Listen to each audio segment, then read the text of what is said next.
Hello, everyone. Welcome into Golden Blue Dude, our Sunday edition show. Everybody knows I'm always here on Sunday with you. I'm Joey Foster. Hey, got a great guest in the back room here for you. Got another one that's going to join us later on.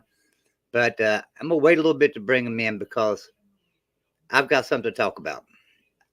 Um, Everybody knows I've been kind of supportive of Neil Brown. That has changed to a point, but not completely. I want to run over a few things with you guys and talk about something. And tell me if you agree with this or not, because this is what I'm looking at. All right. So our men's soccer team this year was 6-6 with 4 ties. Okay. Our basketball team, our baseball team was 14-10, 6th place in the Big 12 out of 9 teams. Our basketball team in 2019 was 15-21 and 4-4 in the Big 12. Our basketball team in 2021 was 16-17 and 4-4 in the Big 12. Our football team in 2019 finished 7th in the Big 12. 2020 was 6th. 2021 was 6th. And 2022, we're in last place in the Big 12, as everybody knows. Yesterday's game was a total embarrassment. Iowa State done whatever they wanted to, beat us 31-14. And here's my problem with everything. We could say, okay, it's Neil Brown. Neil Brown's the problem. Let's fire him. Okay, well, what's going on with our basketball program? Do we fire Bob Huggins too? Do we fire a Hall of Fame coach that's had 2 losing seasons out of the last 4 years? Do we fire our baseball coach? Do we fire our soccer coach? If you run, let's say you're Sam Walton and you own Walmart, and you got a Walmart that's got one department that's not doing good. You go into that Walmart, do you fire the manager or do you fire the department manager? Well, you fire the department manager. But if you've got a Walmart that has 6 departments that are bad, 6 of them are bad, and you go into Walmart, do you fire them 6 individuals of that department or do you fire the main manager and make a change? I think it's time we look at the main manager here, and that's Shane Lyons, our athletic director. Bottom line, our athletics are in shambles right now, and something's got to change. We as a fan base are not used to this. We're used to great basketball teams. We're used to finishing at the top of our conference, no matter what conference we're in.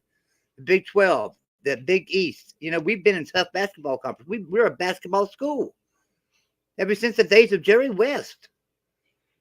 Our football program, the 15th winningest program in college football history. And we're finishing in the bottom half of the Big 12 for the last 4 years. This is absolutely ridiculous. So, yeah, we could fire Neil Brown. Maybe we do need a coaching change. But you know what I say? I say this. Let's give Neil Brown and all the other coaches another year or two, and let's fire Shane Lyons. Let's get a new athletic director and see if that can turn the programs around. See if that helps, because, look, we got too many bad programs right now to say it's one man that in our football program.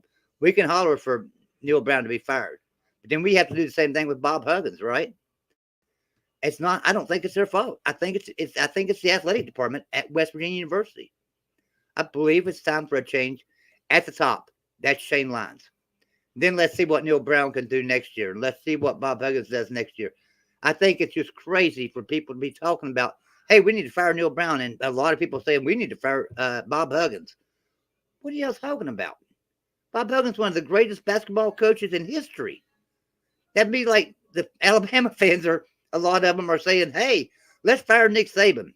I've been seeing that all over the place. We need to fire Nick Saban. He's lost it. Oh, come on. Are you serious? I'm going to bring an Alabama fan in right now that I'm sure is not going to tell you, let's fire Nick Saban. What do you say, Ty Guy? How's it going, buddy?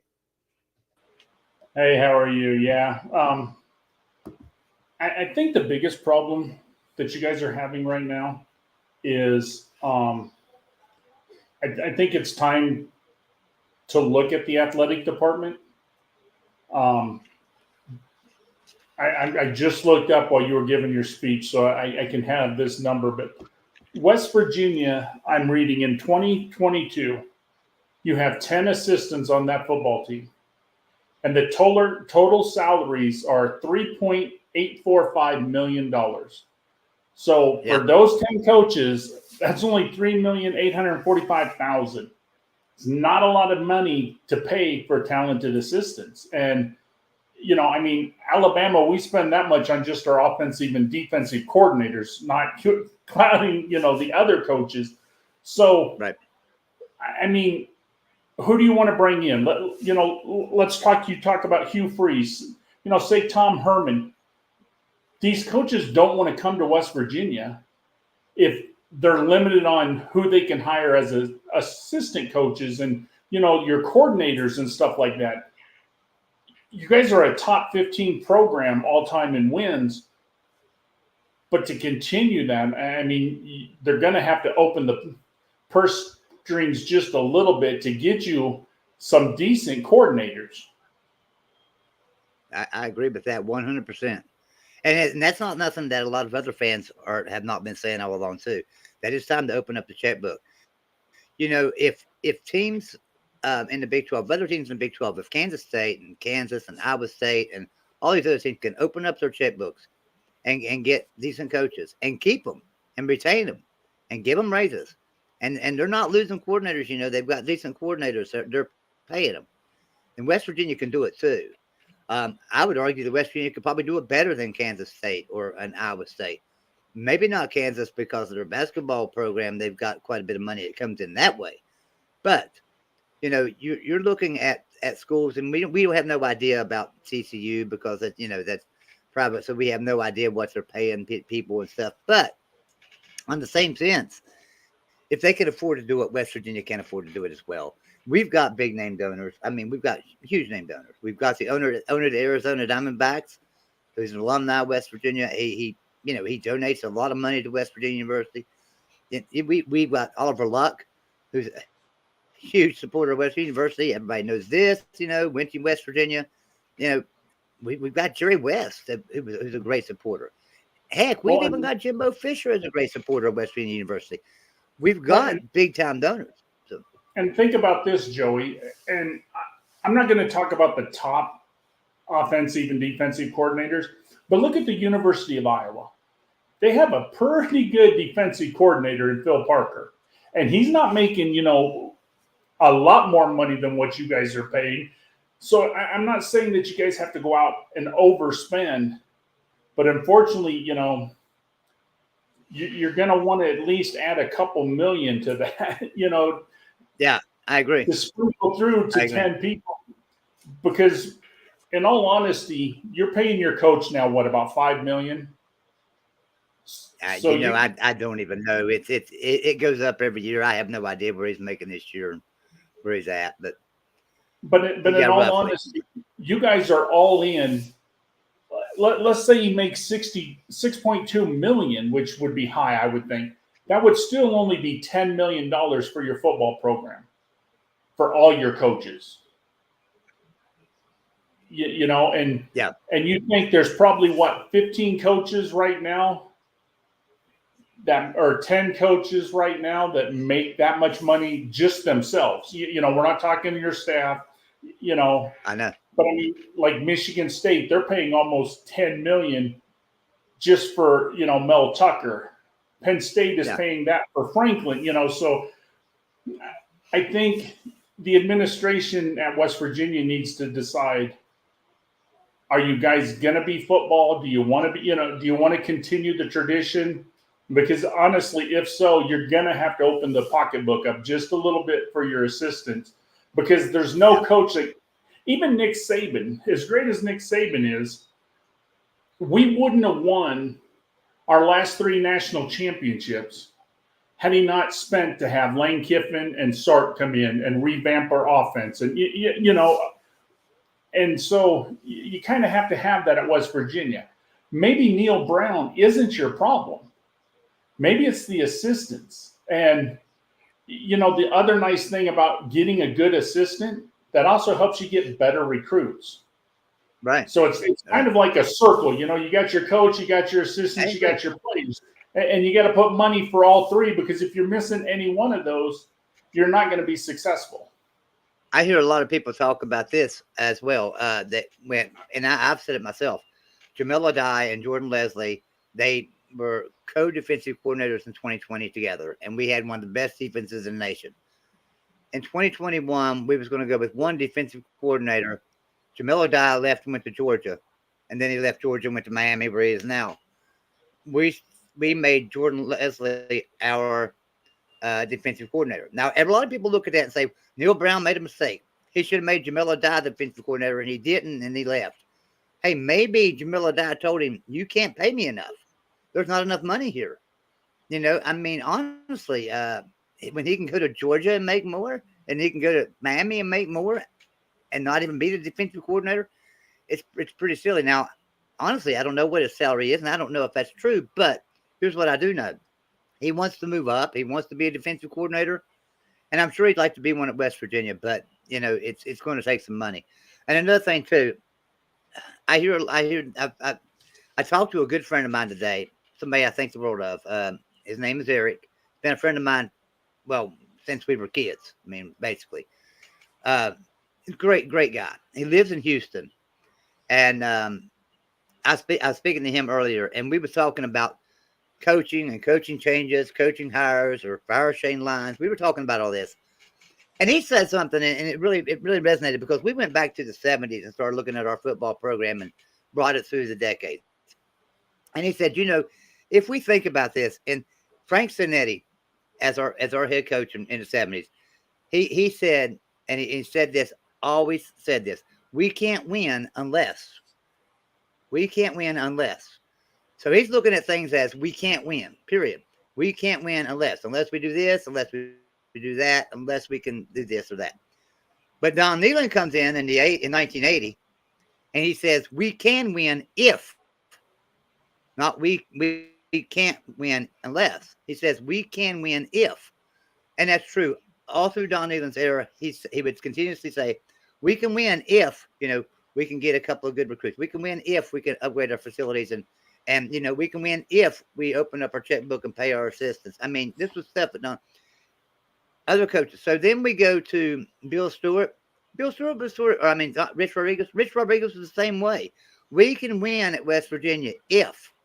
That's how Rich Rodriguez looked at it. We can win at West Virginia if.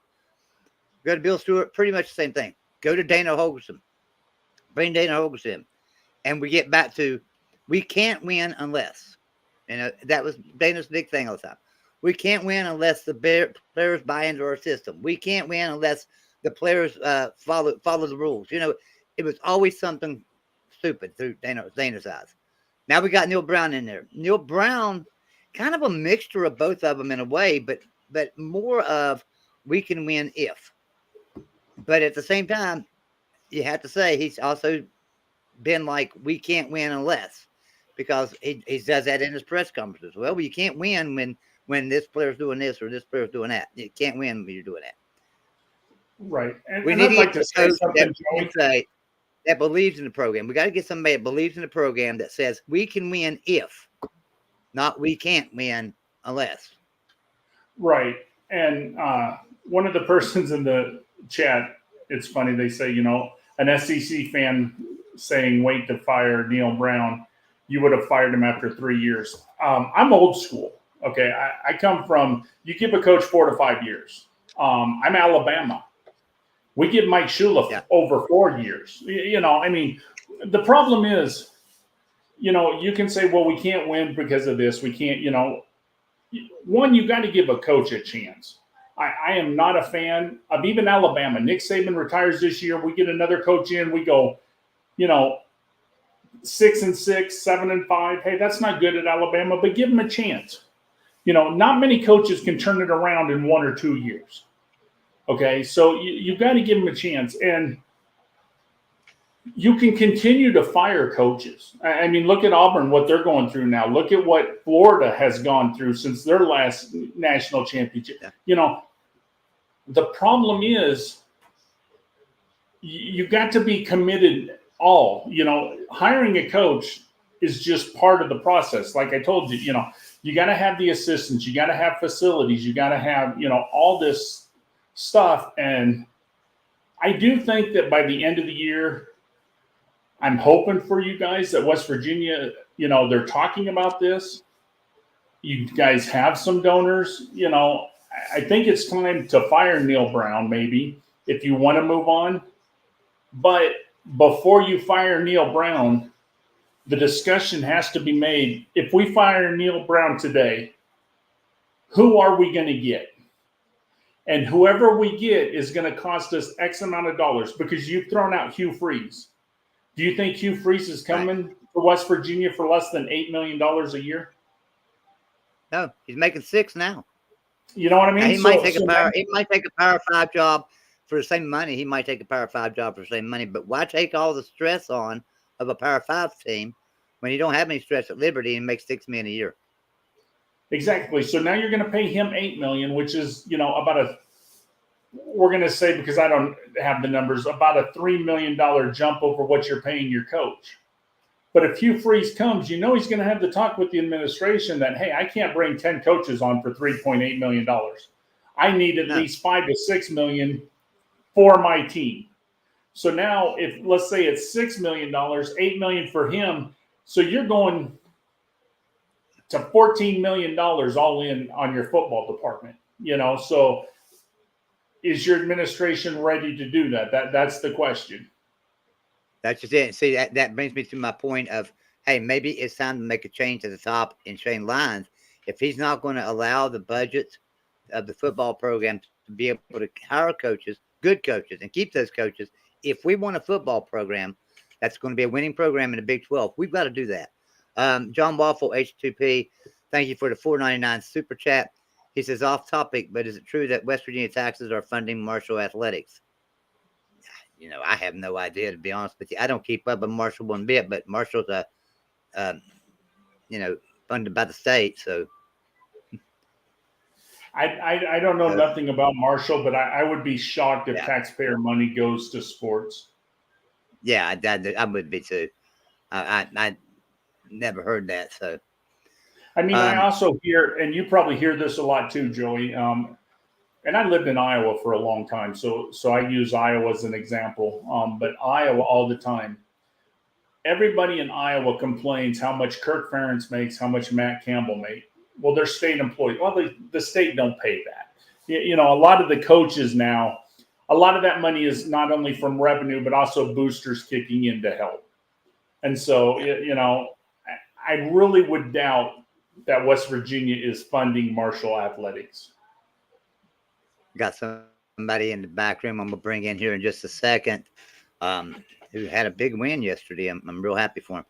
But anyway, I just wanted to talk about that for a second, because I'm going to talk about all the games from yesterday as well and talk about a lot of other things. But yeah, I mean, we've got to make changes all the way around. Like you said, we've got to pay our coaches more. We might have to make a change to the top with Shane Lyons. We might have to make a change with our football coach and Neil Brown. But at the same time, maybe, if Neil Brown can hire some decent coaches with some money, we might be able to do better. All right. So in the back room, we have a guy that he came to me last week and he said, I'm really worried about this game, Joey. I said, there's nothing to worry about, man. There's nothing to worry about. You guys are going to take care of business. You'll be fine. I promise you. And so yesterday on the air with John, we was talking about the game that was coming up tomorrow night. And I said, you know what? I'm going to place a bet right here on the air. So I brought it up, and I took Notre Dame straight up to beat Clemson and threw $100 on it. And I don't know if you see me do that or not, but I was hoping that you did. So you'd say, okay, maybe I feel a bit better now. Congratulations on a big win, buddy. Hey, Will, you're muted. Will.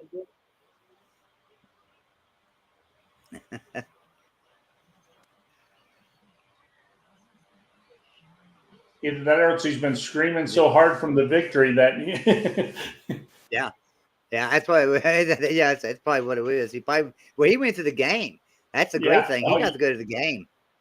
Yeah, and so he's going to have a lot to tell us about that big win. So Notre Dame, in case y'all missed it, Notre Dame took out Clemson last night and won me $160. I'm really proud of Notre Dame. Thank you, Notre Dame.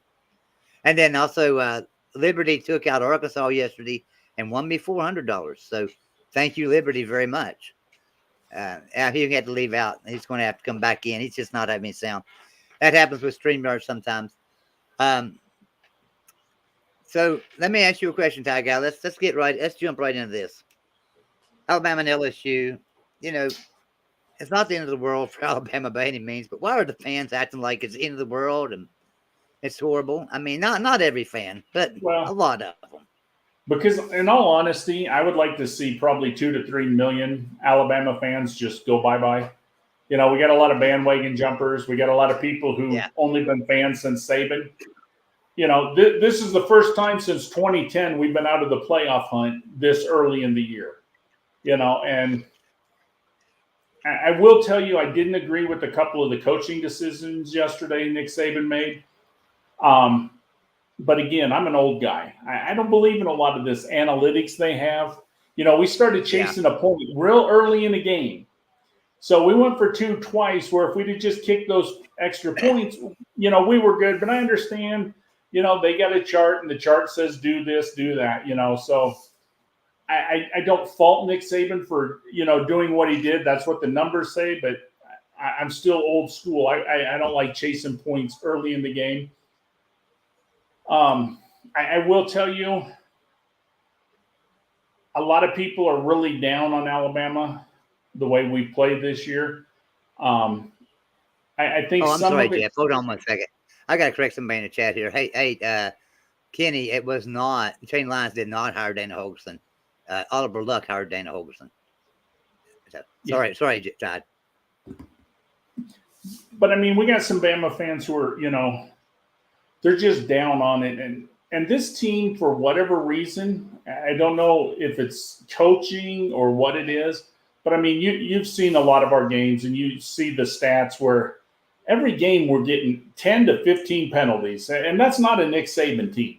Nick Saban's team usually does not, get that many stupid penalties.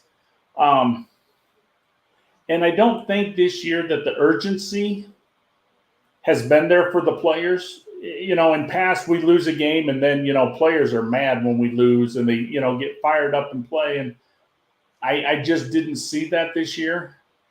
I know everybody wants to fire every single coach except for Saban and start all over. Hey guys, I don't know why my mic was just turned off on my settings on my PC, but it was turned off. That's all right.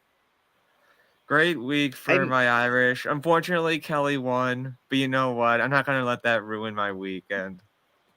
And think about it, Will. Out of all the games you could have went to this year, you went to the best one. Yeah, I went to the best one. You know what I mean? Yeah. And y'all played and lights you were out. all worried about it. Mm-hmm. Well, I was worried about the more the Clemson people were talking and the more some of the Notre Dame people were talking. Like I was giving one of the guys I saw on YouTube a hard time at a tailgate. I'm like, hey, you picked us to lose, man. What you doing? And then he had to take some flack, but he was happy to take some. Kenny's trying to tell me that Luck was gone when Dana came, and so was Rich Rodriguez. No, Kenny, Rich Rod left after 2007 season. Then Bill Stewart came in. Oliver Luck was there, and he brought Dana in as a coach in waiting, and then ended up firing Bill Stewart and bringing Dana in as the head coach for the 2012 season, or 2011 season. Sorry, but in 2011, if you remember, at the Orange Bowl, they asked Oliver Luck where West Virginia, what conference West Virginia was going to go to. Oliver Luck said we're going to be playing in the Big 12. Dana was already our coach, and that was against Clemson and the Orange Bowl that we played. And that's when we announced that we were going to the Big 12. So, no, Oliver Luck hired Dana Holgerson, and Oliver Luck took us to the Big 12. All right. Sorry. So I'm sorry, Will. It's okay. I understand that you guys are struggling and you want to talk about it. Thanks, Daryl, for believing in us. I appreciate that, man. Thank you, Daryl. Daryl, and I like Daryl. I feel bad for his Kentucky team. I mean, I had high hopes for Kentucky at the beginning of this year. If you guys remember, I said they're one upset away over Georgia of being the SEC East champion. And I really thought that for a long time. And then when they played Florida, everybody was taking Florida, and I said, no, Kentucky will win this game, and stuff. It's not a problem. And they did. So I thought, okay, I proved that Kentucky's a lot better team than we thought. Now they've dropped a couple, so out of the conversation, but at least they're not in the toilet bowl like West Virginia. That's for sure. So well, I was talking about our administration. I said, if we need to make changes, maybe we need to make changes higher up than the head coach. Because if we look at our sports all in general, our men's soccer team, we went 6-6 this year. In baseball, we finished sixth place out of 9 teams in the Big 12. In basketball, in 2019, we were 15 of 21, 4 for 14 in the Big 12. And in 2021, we were 16 and 17 overall and 4 of 14 in the Big 12. In football, we've been 7th, 6th, 6th, and 10th since 2019 in the Big 12. So maybe it's not just our football coach. Maybe it's our athletic director. All of our sports are down. The only thing that's still going good is rifling. And I don't know if you could ever knock West Virginia out of rifling. But that's the only sport that's still going really good. I mean, women's soccer maybe doing okay. But if you own a department store and you got one department not doing good, okay, you replace that department manager. But if you got 6 departments not doing good, you got to replace the store manager. And so that's how I'm looking at that. So, what do you think about all that? Yeah, I definitely think you guys need to just get a new AD like Notre Dame did. Like after the 2007 season, they're like no more with the old AD, and they brought in Jack Swarbrick, and now everything's going pretty well for Notre Dame sports right now, as Notre Dame won the Capital One Cup, which is for the best athletic department in the country. So it just shows like everything at Notre Dame was pretty down in 2007, and then everything like started climbing back up. So, and I think the same. If you guys just hired the right athletic director, I think things can go better. I think so too. It's just like Jeff and I were talking about. We were talking about the money. Our athletic department doesn't give our football program much money at all. The Thai guy had the numbers there, and I don't remember what the numbers were exactly. $3,500,000 for all the assistant coaches. $3.8 million for all your assistants. That's most top programs use that just on offensive and defensive coordinators. Right. Yeah, so it makes it tough. So it could be our athletic director that's causing the biggest problems. So I just think that might be the first change we need to make, and then see how it goes next year. And if you want to go ahead and replace, the head coach Neil Brown, I'm okay with that. I'm okay with that completely. But you got to remember, there's other departments in that athletic department that are also doing just as bad. And it's not like a Hall of Fame head coach, Bob Huggins, to have 2 out of 4 losing seasons the last 4 years. 2 of them been losing seasons. John Waffle, HTP, thank you for the $4.99 super chat. He says, I'm surprised West Virginia doesn't find athletics, knowing that Pitt is ranked in top 10 in volleyball, both men and women's soccer. I think it was a typo. I think he meant fund. Yeah. Yeah, I think that is what he meant. Doesn't fund athletics. Yeah. I agree with you, man. I agree, John. We've got to start funding our athletic program a little bit better. And like I say, it's not like we don't have donors that are helping. And, we get the same amount of money as everybody else in the Big 12. Actually, I think we get a little bit more than a lot of the teams because of the travel expenses. They pay us a little bit more. So why we can't pay our coaches the same as these other teams are paying their coaches? Got to go back to the athletic director for that. So, Will, I get a question for you. After the way you guys have played the last 2 weeks, is the ACC calling Notre Dame and saying, you either join us or we're not playing you no more? You keep knocking our teams out of the playoffs and out of big bowls. We're not going to do this no more. I mean, if I'm Jim Phillips, I'm possibly doing that. We might have to. Yeah. We might be forced to go to the Big Ten after all, man. I don't know. You guys come in here and embarrass Syracuse, and now you come in here and embarrass Clemson. We can't have you playing our top teams anymore. That's just ain't right. Yeah. Now, Will, what's the odds of you going in and upsetting USC now? I think we're beating them. I thought we were beating them before this because they're like their defensive line was so good and they couldn't stop our run. How is SC going to stop our run? Yeah, but think about this. They won by 7 over Cal. You guys, it's going to be a game. I don't think Cal is the same. You know, now here's the thing about it though, because is Cal gotten better because Cal's been in a few games here the last few weeks and even won one. So is Cal getting better as the season progresses? So how can you judge USC because you just don't know? I will say this: if USC can't find a defense, Notre Dame might score 70 on them. Mhm. So Freeman called in both Al Golden and Tommy Reese, the defensive and offensive coordinators, after the Stanford loss, and said, "You guys just need to simplify your schemes. You guys are trying to show how smart you are instead of how good the team is." And that's really changed up the way the team's been playing as of recently.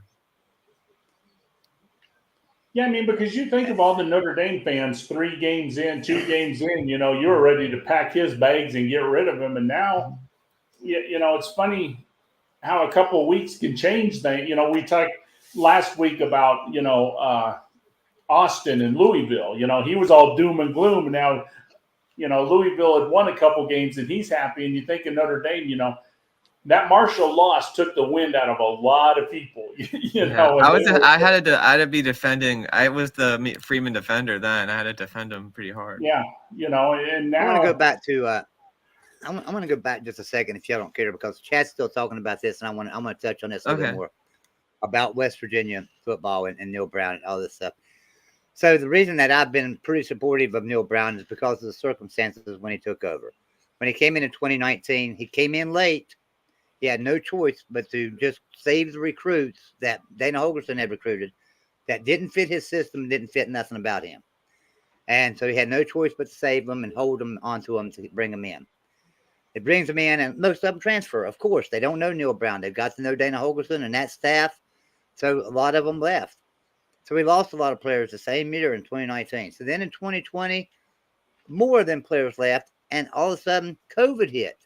Now, here's a coach that came out of a group of 5 school at Troy, comes to West Virginia, and can't recruit because he can't go to people's houses and do face-to-face.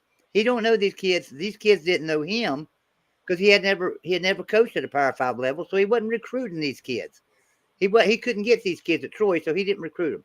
So in 2020, he was hampered recruiting once again. Still got a decent class, but not a great class, and once again, a lot of transfers because of Dana Holgorsen holdovers, right? So let's give him 2021. Let's make that year 1, really, of getting his own recruits and getting his own class. So that means 2021 was year 1, and here we are in 2022. This is year 2. I can't count COVID. I don't know why, but for some reason, I can't count COVID because I know how hard it had to be to recruit, especially your first year in a Power 5 program and not knowing any of these kids. So that's why I feel that Neil Brown might need another year, and maybe it's time to make a change above him. And I could be wrong. Joey, on COVID, and I'm not saying this just because I'm Alabama and I'm SEC, but you look at the way a lot of the conferences handled COVID. There were so many different rules on, if this happens and you can't play for X, there wasn't a uniform, okay, every conference is going by this. Some conferences started later, some conference, you know what I mean?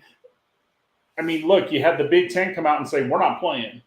And then right after they said they're not playing, then the Pac-12 said, yeah, we're not playing.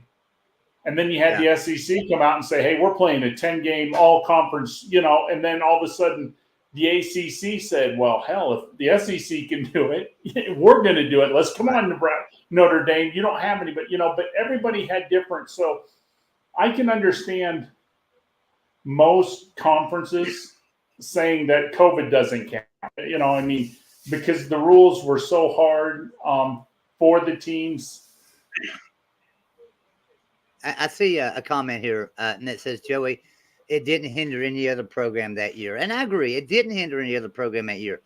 But there were, I don't know how many other programs, Power 5 programs, that had just brought in a coach out of a group of 5 school as their head coach who had no recruiting experience in Power 5, no recruiting experience whatsoever as far as being a head coach.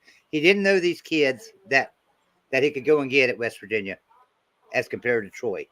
So he couldn't get to know them in 2020. He couldn't go to their house. He couldn't shake their parents' hands. He couldn't do none of that stuff. Had to be a Zoom call. Had to be what we're doing right now. I mean, great. You can meet some great people like that and stuff. But let me ask you a question. If Ty Guy's putting together a rowing team, and I'm able to row a boat, he may not know I can row a boat, and maybe he's one of the better boat rowers. He's not going to necessarily bring me in because he met me on a Zoom meeting. He's going to want to know if I can do it. So all I'm saying is I'm not making excuses for Neil Brown. I'm just saying, hey, he had a tougher recruiting thing in 2020 than probably 95% of other Power 5 coaches had. Because you look at Nick Saban, he knew those kids already. He had already shook their parents' hands, and when 2020 COVID hit around, you look at anybody, Dabo Sweeney, he had already shook those kids' hands and met those parents. Neil Brown had not done that yet, and then he couldn't. So yeah, there's a big difference there. I think. Do y'all agree with me on this? Am I off base? No, you're not. I mean, especially since you brought in a non-Power 5 coach, because like you said, when you get hired at a school and you got 2 weeks to sign that class, that's hard. And then you got 1 year to sign the next class, and that class is COVID. So there's restrictions on when you can contact players, blah, blah, blah. And like you said, Neil Brown wasn't recruiting a bunch of high 3, 4, and 5-star players for Troy. He was going after a bunch of no stars and 1 stars. So unfortunately, high school players look at brand names and they look at coaches. And so if you're not obviously an Ohio State, Georgia, Alabama, blah, blah, blah, then you're kind of down on the list. And then if you're not a really good coach, then you go down a little further. And even though Neil Brown had a lot of success, he wasn't on a lot of the radars of the high school kids. So it took them time to get to know him. And so with all the limitations, it did hurt him that year. But I would like to ask anybody in the audience, let's fire Neil Brown tomorrow. Who are you bringing in, and what kind of staff can you have with that amount of money? That's the thing I'm stuck on is, who are you going to hire? Because you're going to have to open up the purse strings, and then you're going to have to open up the purse strings for coordinators. Why not give Neil Brown 1 more year and say, look, we're going to let you get some coordinators. Let's see what you can do. I had a comment a while ago. Somebody actually did answer you and say, well, Kansas brought in Lance Leipold, and he's paid less than Neil Brown, and in year 1 turned that program around. I agree with that, but here's a big difference too, is Lance Leipold came in and turned that program around under a different athletic director than what we've got at West Virginia. Kansas has successful programs all across the board, except for their football program. That's where their problem was. So it just took a football coach to solve the problem. They don't have problems in 6 different departments. It's just that one. West Virginia has problems in 6 different departments. Okay, our baseball team, our basketball team, our football team. I mean, this is a problem that's a little bit higher than the head coach, in my opinion. Well, and the other thing, Joey, the problem with Kansas, and I hate people using Kansas as an example. Almost any coach could have done what Kansas is doing for the simple fact of, think about this. Last year, Kansas only had 65 scholar athletes. Okay? 65 scholar athletes. Every other university was playing with 85 scholar athletes. And most universities have 85 athletes and, another 10, 15 red shirts and a couple blue shirts. And you know what I mean? So there's more than 85 athletes on every other team, and Kansas only had 65. So this coach was able to come in, recruit, get a whole bunch of more players because there was openings. And I'm not taking nothing against the coach. The coach is a phenomenal coach. But it does help when your predecessor was so bad and you were down so many scholarships. It's easy to make it look good in the first year. Yep, it does. So we can get back to some college football from yesterday. I had to get that off my chest again because we had a lot of people come in. We've got a good crowd. I'm happy everybody tuned in. I changed the time today. Went from 2 o'clock to 4 o'clock. hoping that would help improve the numbers, and it did. And thanks for everybody for being here and stuff. But we talked a little bit about Notre Dame and their big win over Clemson. I'm real happy about that. Let me ask you guys a question too, and I'd like to know this from people in the chat. Who are your top five this week? Who you got, Side Guy? Well, my top five would be, obviously it's going to be Georgia. Georgia's going to be number one. I mean, that win yesterday was really impressive. And Ohio State struggled again. So, I mean, you have to have Georgia number one. Number two, I would probably – it's going to be a toss-up between Ohio State and Michigan. You know, either one of them, whichever one wins that game, obviously is going to move on. Now, this is where people will disagree with me, but I'm going with what has happened up to this point, not with what I see in the future. Number three, to me, is TCU. They're undefeated in the Big 12. You know, I mean, every week we say, oh, TCU's not that good. They're going to stumble this week. And guess what? They win. And then we say, oh, no, this is the week. You know, so they just do nothing but win. And then right now, number four to me is going to be really difficult because there's not really a clear winner out of the Pac-12. So I can't give you a team out of the Pac-12 that I think is going to win. And I think you've got UCLA, USC, and Oregon, which I think Oregon right now is probably playing the best. So, I mean, if you go that way, you put Oregon 4. So I would either have Oregon, or if Ohio State, Michigan is like a field goal game, maybe you put 2 Big Ten teams in. Unfortunately, with what happened yesterday, and I know the real MVP is going to hate me, but I don't have 2 SEC teams in right now. Unless LSU were to run the table and win, you know, against Georgia, then we can talk about 2 teams. But right now, I would have my 4th team either. I'll say Oregon right now wins the Pac-12 and they make it in, or a real close, you know, loss in the Michigan-Ohio State game makes it in. So those would be my 4. Okay. Well, mine right now, how about you? number 1, Georgia. Number 2, Michigan. 3, TCU. 4, Ohio State. And 5, Tennessee. If I had to rank them like that, would have been mine. But I think the Pac-12 is just behind Tennessee right now. Right, and if one of the Pac-12 teams wins out, I think they have a real legitimate shot of making the playoffs. I mean, because if you win out, you're either going to beat USC and UCLA. If you're Oregon, if you're UCLA, you're going to beat, you know, USC and Oregon in the championship. So I think the winner of that really has a chance. I feel sorry for the ACC because they kind of died yesterday. They don't have, you know, 2 or 3 teams that are good where they can say, well, this is a big win. This is a big, you know, because honestly, we don't really look at North Carolina for whatever reason as a power team just because of the way they played this year. So I think their hopes died yesterday when Clemson lost. But I do think, though, if TCU stumbles and loses a game, we're going to have the same talk then as we are with the ACC now. I mean, if TCU stumbles, if I'm the Pac-12, I'm hoping TCU stumbles, because TCU stumbles means my championship game is going to be, you know, to see who goes to the playoffs. See, now here's where I have a problem with, because you know the committee, they're gonna put Georgia number 1. We're sure of that. Either Michigan or Ohio State's going to be 2. Probably the 3 spot's going to be either Michigan or Ohio State. Whoever they don't have it 2. Number 4 is probably going to be Tennessee. They're probably just going to drop them from 1 to 4. That's probably how they're going to vote. Now, You really don't think right they'll put TCU in, Joey? You really don't? I don't think they will. I think they might bump TCU up to 6, maybe 5th. But no, I don't think they will. Now I hope they do. I really do. But no, I don't believe they will. Here's my problem with putting Tennessee there. Here's my problem with putting Tennessee anywhere.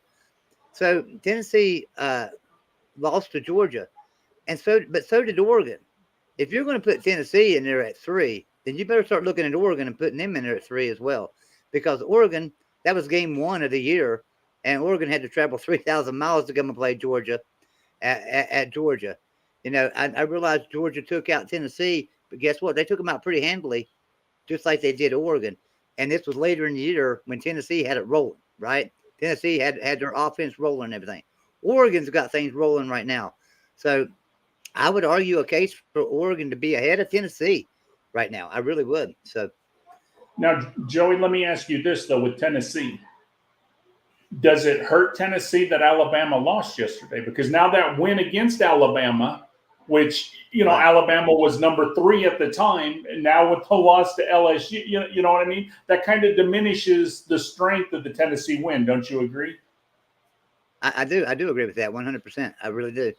I sure do. So, but then you have to look at, okay, well, what are some of the Oregon wins too? And at the time, UCLA was a great win. Doesn't look like that right now, At the time, it was a great win. So, I can look at you can look at a lot of different things, different ways there.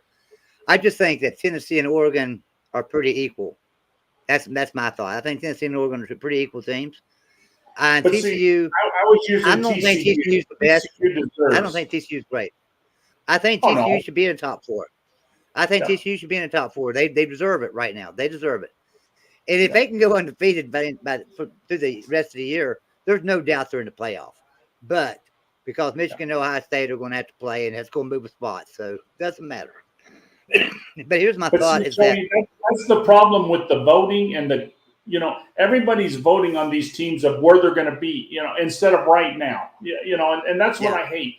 Reward I do too. TCU. Yeah, they're not a top 4 team. Nobody believes that, but right now they're undefeated. They're playing good. Give them their reward right now, and if they lose next week, then they're out. No problem. And who knows? They might go to Texas and beat Texas, and they might go to Baylor and beat Baylor. But until that happens, you can't say they're the worst team to be undefeated. There's no way you can prove that right now. I mean, you really can't. You can maybe they play up and down to their competition, So that's there's teams that do that. I've seen Alabama be guilty of that. Joey, look at Ohio State yesterday.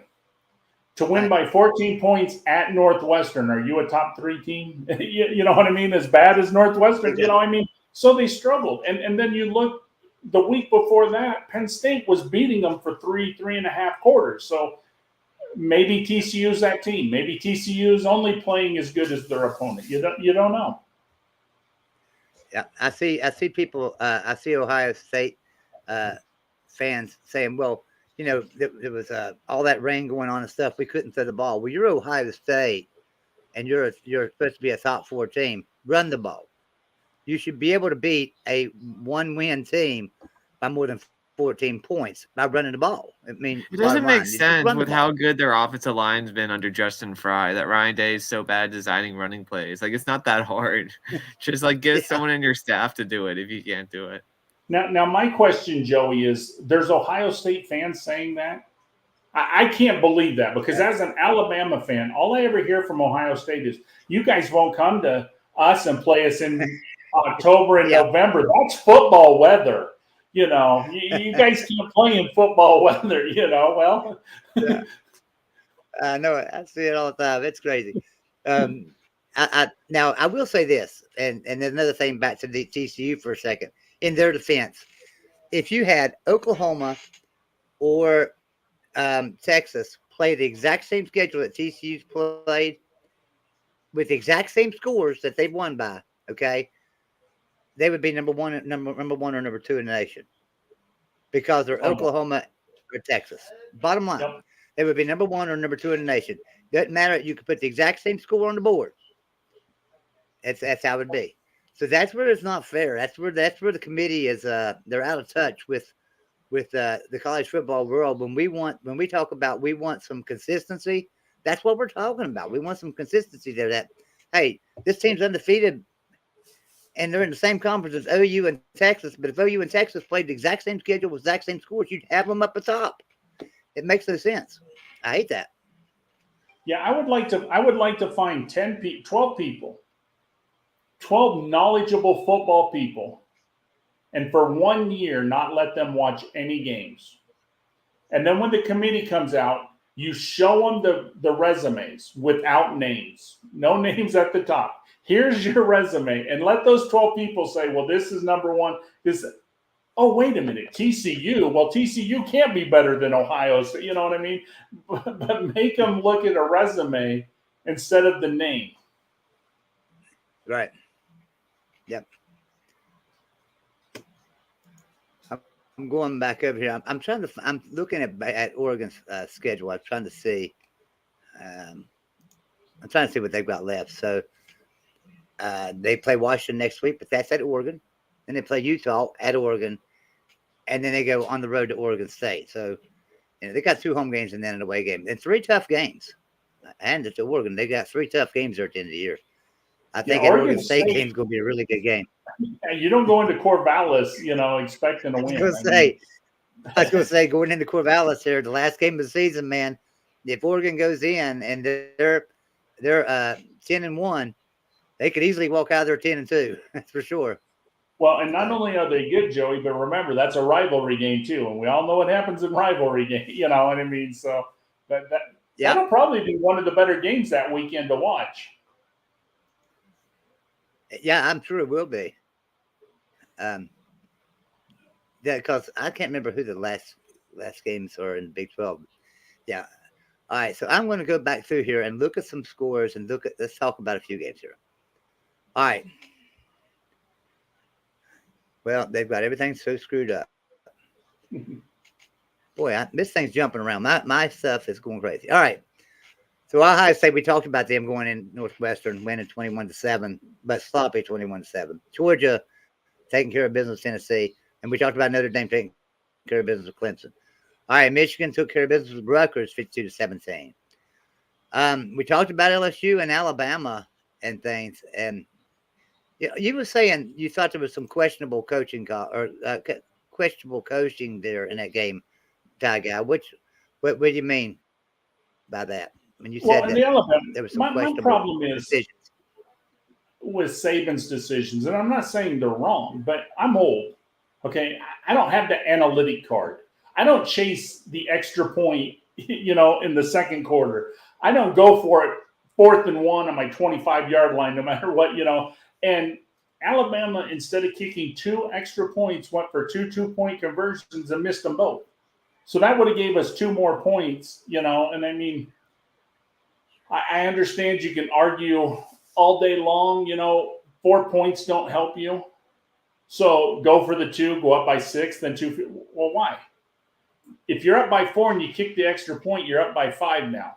So when LSU goes down and scores, they score 6. So now they're up by 1. Guess what? Make them go for the 2-point. You know what I mean? And then you still tie it with the field goal. Why am I going for the 2-point? Make them go for it. But like I said, I mean, Nick Saban has forgot more about football than I'll ever know. So I mean, I'm not saying that, but I don't like some of the analytics that's used today in football.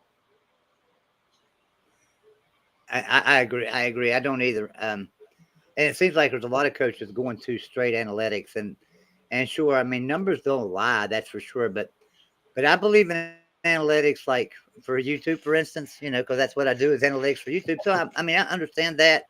So that's different in the football game though, because analytics for YouTube tells me if I do this, this will happen. Guess what? That's what happens. But if we're 4th and 3 and analytics tells you to go for it, it don't mean that you're going to make them 3 yards, because it's not probably what's going to happen. So, speaking of that, I've seen some great games yesterday that had some great stops on 4th down and stuff. But going back through the schools here real quick, UCLA took care of Arizona State 50-36. That was a struggle game there too. Texas got Kansas State 34-27, another close one. Utah playing Arizona. I really thought Utah would just completely go away with this. I didn't even know Arizona would score 20 points. Utah did win 45-20 though. Penn State 45-14 over Indiana. Michigan State upset in Illinois. Now, I don't think a lot of people seen that coming. I think a lot of people had Illinois in this game. I didn't bet on this game. I thought, no, you know what? There's there's a chance Michigan State could beat Illinois. I think I'm going to leave us alone. But you think about it, Michigan State beat Wisconsin, and we just said, oh, Wisconsin ain't that. Wisconsin wasn't that terrible when they beat them. And now they come in and they beat Illinois. That you got to give Michigan State credit. They've had a couple really bad losses, but they're not that bad of a team. No, they're fighting back. They're not giving up as a team. So that's good. Another struggle game yesterday in the ACC.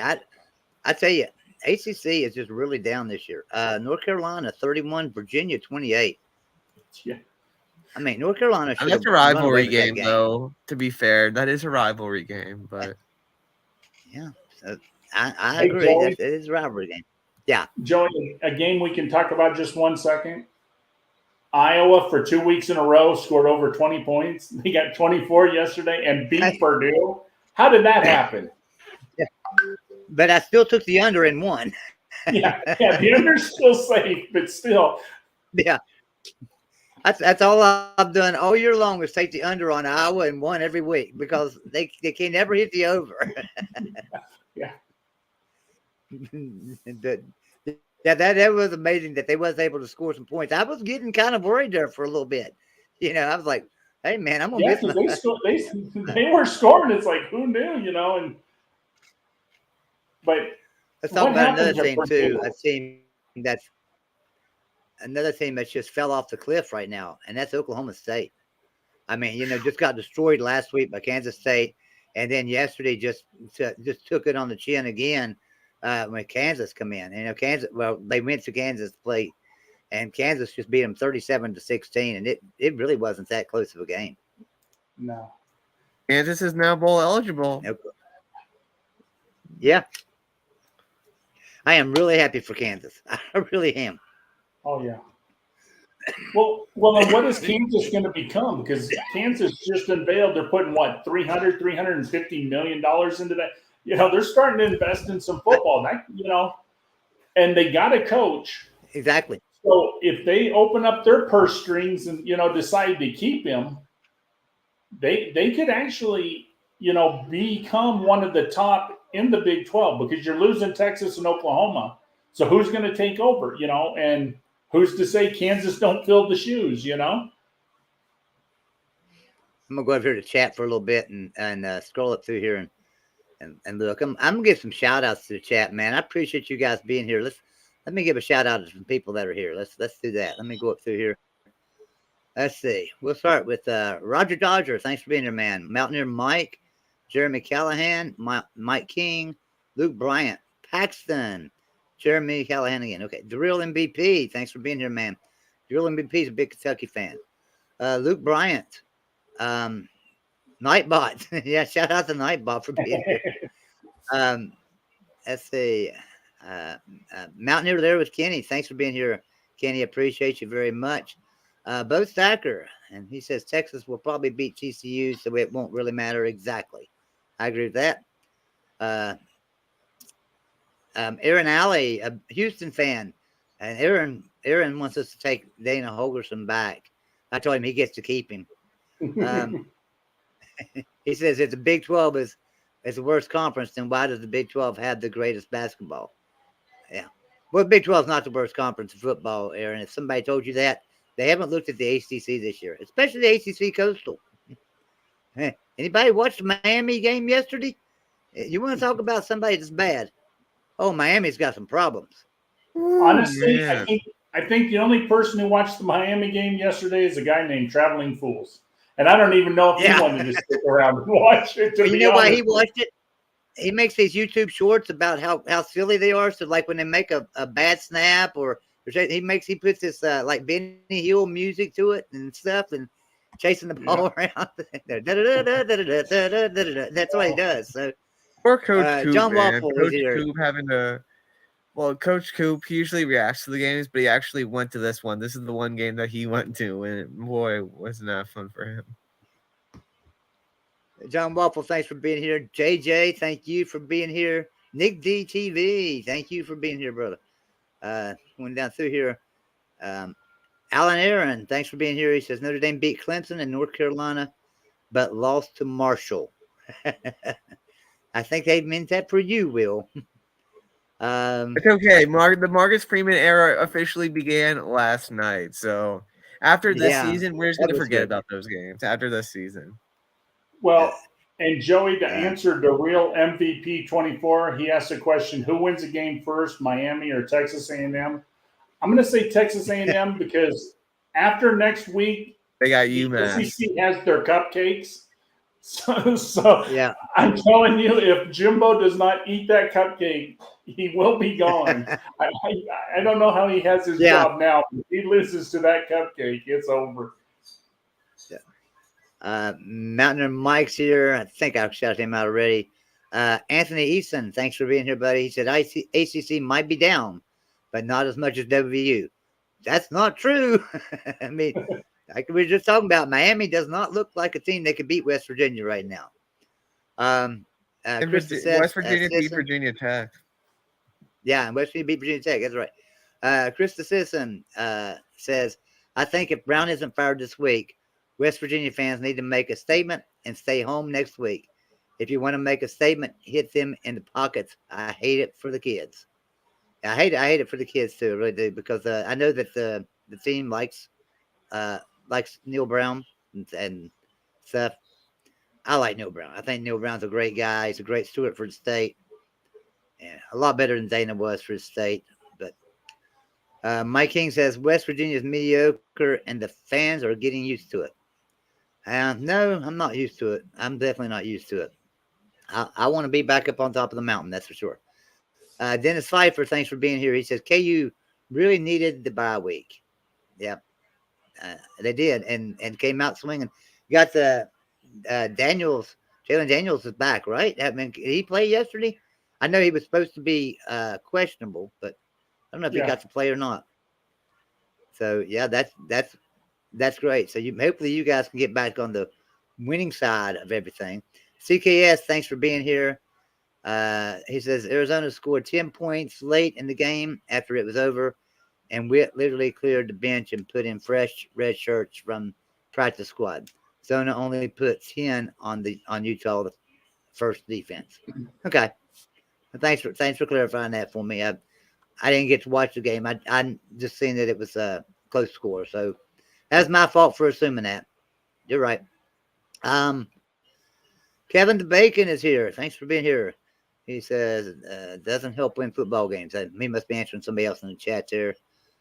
And Mark Kearns, thanks for being here. Says, no, he didn't. And 49ers and Rockets Rider, thanks for being here. Congratulations to the Houston Astros, he says. Yeah, so my friend I was talking about earlier lives down in Houston. I called him up, and he was celebrating still for the victory.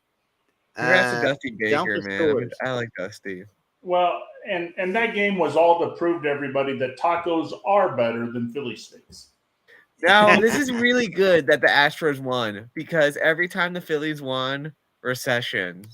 1980 and 2008, both the years they won their World Series, there was some really bad recessions that went on. So, unfortunately, Will, I don't think it matters who wins this year. The way the government's working, I don't know. So, Donkosaurus, and I hope every Mountaineer fan feels like this. Thanks for being here, Donkosaurus. He says, I'm sorry, but I won't bail on these kids.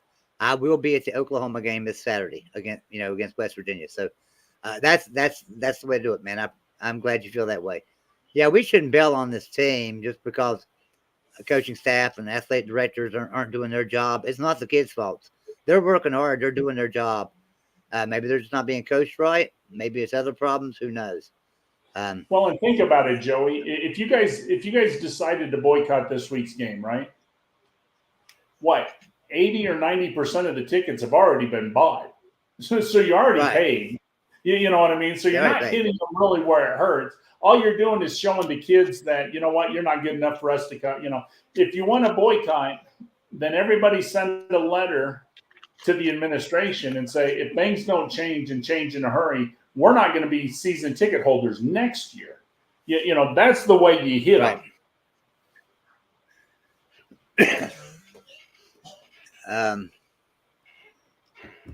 But yeah, anyway, so Yeah, another shout out to the chat. Thanks you guys for being here. And there's some great questions in the chat there. I couldn't read them all, but appreciate all of them. We've been live for about an hour and 6 minutes. Hey, I'm gonna tell you what. I'm gonna do a Patreon show tonight, about 6:00. I know if you guys are available, you're always welcome. You know that. I'm gonna give a couple other people a call here. We'll see if maybe Mountaineer Paul can come on with me and things. But anyway, Joey, I want everybody to know where to find y'all at. Go ahead. If you can find 2 or 3 people, I'm not going to be there tonight.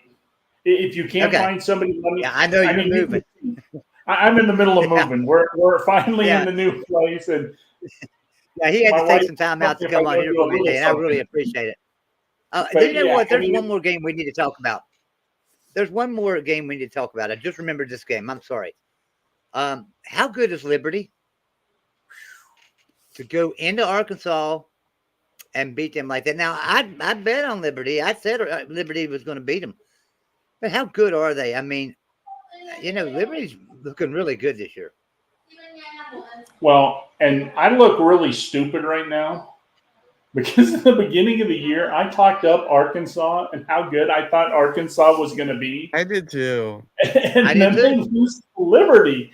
I mean, and they were so good last year. Sam Pittman had that team playing last year. I don't know what happened to Arkansas because, I mean, Pittman didn't all of a sudden forget how to coach. I mean, he's still a good coach.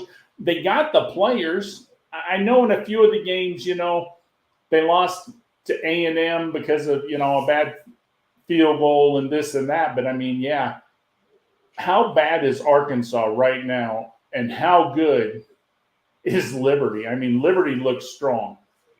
I would argue this. Now, Liberty wouldn't stand a chance against Georgia. I don't think they would. I don't think they could beat Ohio State or Michigan. But I think that they could, and I don't think they'd beat Alabama, but I think they could stay in the game with Alabama. I really do. I think Liberty's that good. I think now let me put this in context. They don't play a Power 5 schedule. If they played an SEC schedule, Liberty would have more than one loss right now because they can't do it week in and week out. But the one-off games, just going in there and playing a Power 5 score in a one-off situation, I think they could be in the game with Alabama. They wouldn't beat them, but they'd be in the game. I think they could be in the game with TCU. I don't know if they beat TCU, but I think they could be in the game with them. But Joey, could they win the ACC Coastal? Could they win the Big Ten West? You know what I mean? There's a couple conferences that are way down. They could, and like you said, who's to say that? Let's say the Big Ten runner-up on the West side, because they still do division this year. That team, goes to a major bowl. Liberty would beat them. Yeah. Liberty could probably beat, at least the 3rd and 4th place team in the ACC, if not the 2nd place team. You know what I mean? So yeah, I mean, Liberty, they did lose to Wake Forest. That's right. They lost to Forest. That was their loss. Yeah, that was their loss, was Wake Forest, and but I mean they beat Appalachian State. They beat Appalachian State right after Appalachian State beat Texas A&M. So that turned out to be a really good win, and that was a good close game. I'm kind of intrigued. Liberty and Appalachian State. I'm kind of intrigued because they're playing UConn, and UConn's trying to get into bowl eligibility. So I'm a little intrigued in that game. Like Liberty should wax UConn, but you never know. But think about this, guys. What if we took the group of 5 and had a playoff this year with the group of 5? I mean, you look at Tulane, you look at Liberty, you look, there's some teams out there that would be a really good little playoff if you had that'd be fun. Group of 5 this year. That would be really cool to have. Yeah. Well, guys, let's jump off here so I can. I'm gonna go and grab me a bite to eat before I do a Patreon show at 6, and I know Ty Guy needs to get back to moving. Will, you got a fantastic channel over there. I'm going to be uploading. I recorded a lot of game highlights and game day stuff. So I'm going to try to make a little compilation of that, of my game day experience. Be sure and post your link in the chat to your channel. Yeah. And Ty Guy's got an awesome channel over there too, and he's also got a nice trivia game going on. We're going to play tomorrow night. Tell everybody about Now, it, Jeff. you're going to host it tomorrow night, right, Joey? Right. You're going to do the Jeopardy. Every Monday night at 10 Right. p.m., we do Sports Jeopardy over on my channel. And a lot of the people you see that come on Golden Blue Dude on the panel are usually, part of my panel. It's a lot of fun. And so, come over, see what we know about other sports. And then on Thursday night, we just do a regular trivia show where we ask questions from different Trivial Pursuit games. And it's a lot of fun. We have, see how smart we are, how dumb we are. And tomorrow night, like I said, Joey's going to do the Jeopardy on my channel. So that way you guys can see how dumb I really am. And the reason why I ask all the questions instead of answering them. So once again, chat, we appreciate all y'all being here. Thanks so much for the super chats that came in today. We really appreciate that. Helps keep this channel going. And I hope everybody has a good night. All right. We love you. Thank you for being here. Y'all have a great night. We'll see you later.